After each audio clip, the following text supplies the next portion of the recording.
हमारे Ashoka film studio music channel को subscribe करें।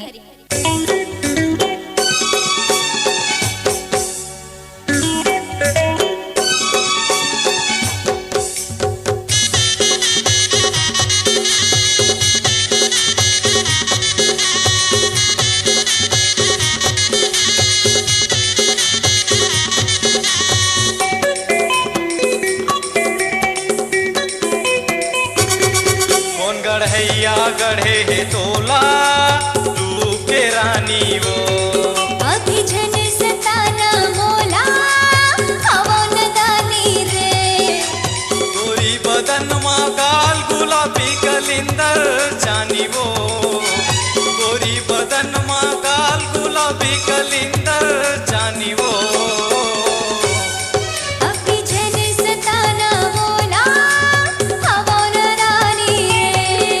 गढ़ैया गढ़े है तोला रूप के रानी वो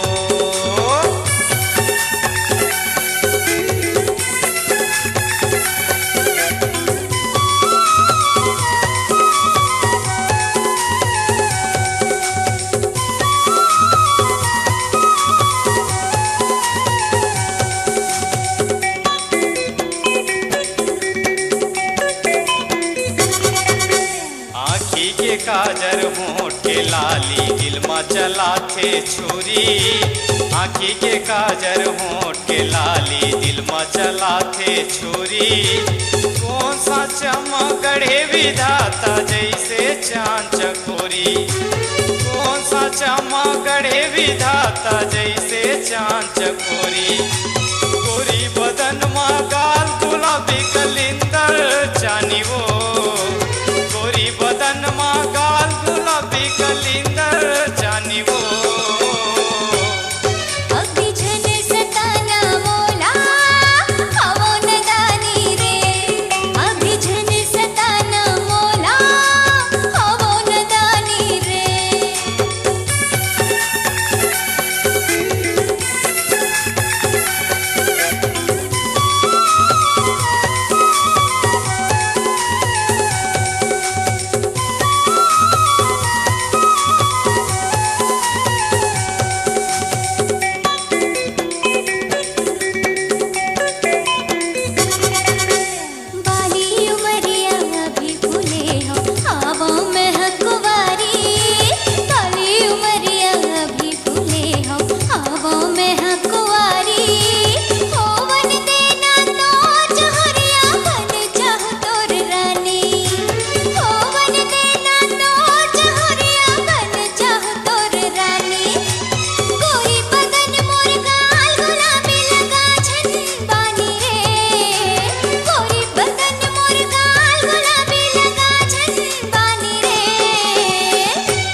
गढ़े है तोला रूप के रानी वो कौन गढ़ैया गढ़े है तोला रूप के रानी वो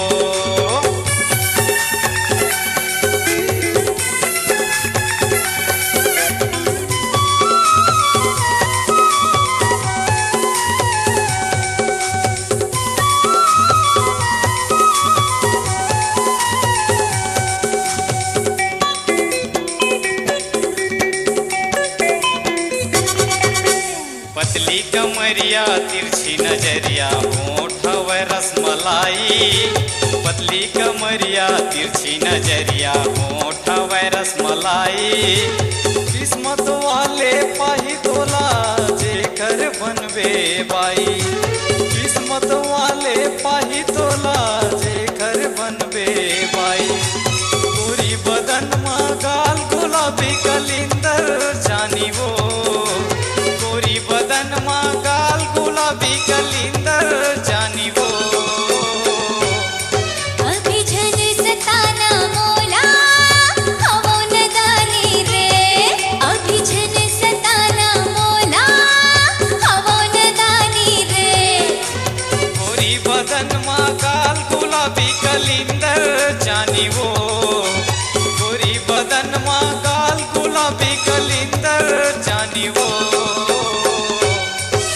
गढ़ैया गढ़े है तोला रूप के रानी वो।